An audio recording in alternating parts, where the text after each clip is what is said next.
Good morning students. बेटा इस chapter में हम लोगों ने वैलेंसी पढ़ ली हुई है। वैलेंसी का 2 दिन हम लोगों ने दो वीडियोज वैलेंसी के देखा। बहुत ही इंपॉर्टेंट टॉपिक था। इसके बाद हम बात करेंगे atomic number, atomic mass, isotope और आइसोबार्स के बाद। इस वीडियो में हम एटॉमिक नंबर, एटॉमिक मास और आइसोटोप्स पे डिस्कशन करें।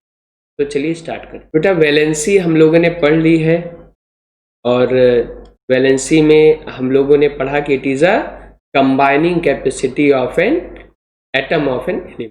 ठीक है, कंबाइनिंग कैपेसिटी, ठीक है, ऑफ एन एटम बोल दीजिए। क्यों कंबाइन करते हैं? जिससे कि वो स्टेबल हो जाए। अदरवाइज आपके एटम जो है जनरली अनस्टेबल होते हैं, वो एग्जिस्ट नहीं करते हैं।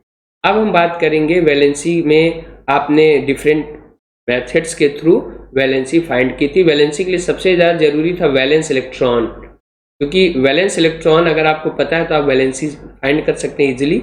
और वैलेंस इलेक्ट्रॉन के को फाइंड करने के लिए आपके पास क्या होना, आपको क्या जानना जरूरी है? Electronic configuration, electronic configuration.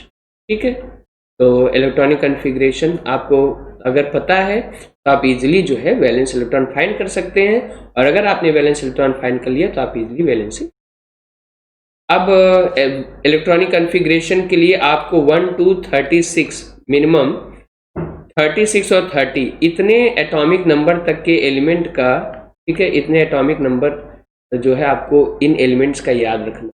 ठीक है, कि 1 पर हाइड्रोजन है, 2 पर हीलियम है, 3 पे लिथियम है, 4 पे आपका बेरिलियम है, सो ठीक है।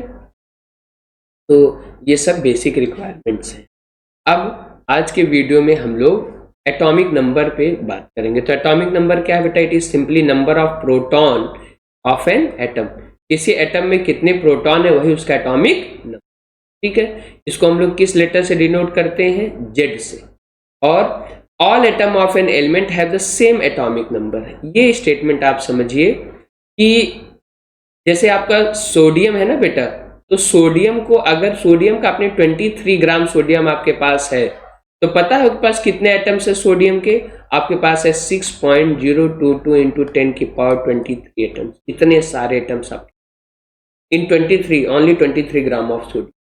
और ये जितने भी एटम हैं सभी में, सभी का जो एटम का जो एटॉमिक नंबर होगा, मतलब नंबर ऑफ प्रोटॉन होंगे, वो सब में सेम होंगे। ठीक है, तो सोडियम के जितने भी एटम होंगे या हाइड्रोजन के जितने भी एटम होंगे, 1 ग्राम हाइड्रोजन ले लेंगे तो उसमें कितने एटम होंगे? 6.022 इंटू 10 की पावर 23। तो उन सभी में एक ही प्रोटॉन होगा। ठीक है, तो जो एटॉमिक नंबर होता है किसी भी एलिमेंट के एटम का वो सेम होता है, वो चेंज नहीं होता। ठीक है, अब मास नंबर क्या है? तो बेटा मास नंबर जो है ये it is the sum of proton and neutron in an nucleus of an atom. क्योंकि आपने पढ़ा है कि बोर के अकॉर्डिंग जो आपका एटम होता है उसमें न्यूक्लियस में न्यूट्रॉन और प्रोटॉन होते हैं और उसके चारों ओर क्या रिवॉल्व, जो इलेक्ट्रॉन्स है उसके चारों ओर अलग अलग सेल में रिवॉल्व करते। तो जो मास नंबर होता है that is because of neutron and proton in the nucleus. और इसीलिए कलेक्टिवली इनको एक और नाम दे दिया गया है दैट इज न्यूक्लियॉन्स। ठीक है, NuCl, ठीक है, LeONS, न्यूक्लियॉन्स। ठीक, तो न्यूक्लियॉन्स, व्हाट आर न्यूक्लियॉन्स?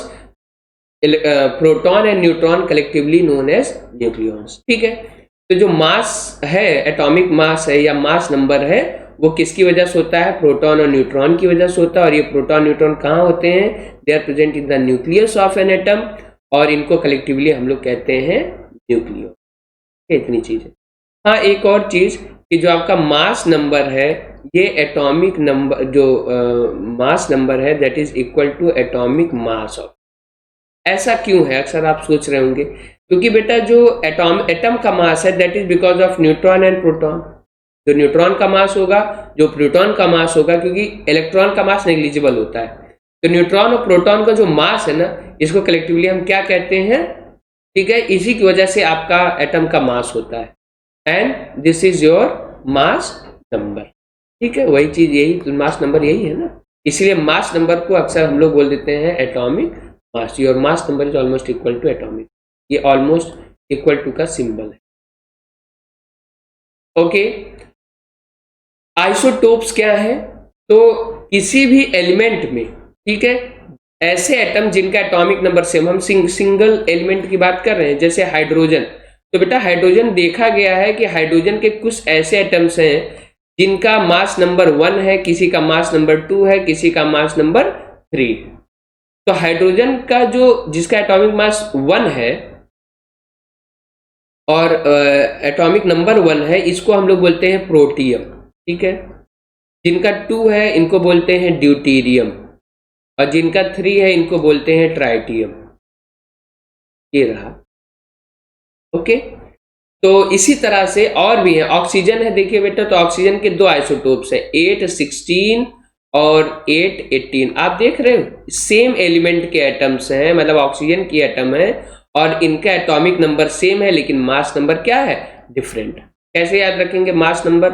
तो मास नंबर हमेशा ऊपर लिखा जाता है और एटॉमिक नंबर हमेशा नीचे लिखा जाता है। किसी भी एलिमेंट को रिप्रेजेंट करते हैं तो यहाँ नीचे क्या लिखेंगे बेटा? एटॉमिक नंबर, और ऊपर क्या लिखेंगे? Mass number. तो क्लियर? इस तरह से हम रिप्रेजेंट करते हैं अपने एटम्स, है ना। इसी तरह आपके पास और भी जो है एग्जांपल है, कार्बन। तो बेटा कार्बन में आप ना C12, कुछ ऐसे कार्बन एटम है C13, और कुछ ऐसे कार्बन एटम है जिनका एटॉमिक नंबर मास नंबर कितना? 14। सिमिलरली क्लोरीन में देखिए कुछ का एटॉमिक मास 35 होता है कुछ एटम्स का, और कुछ का कितना होता है? 36।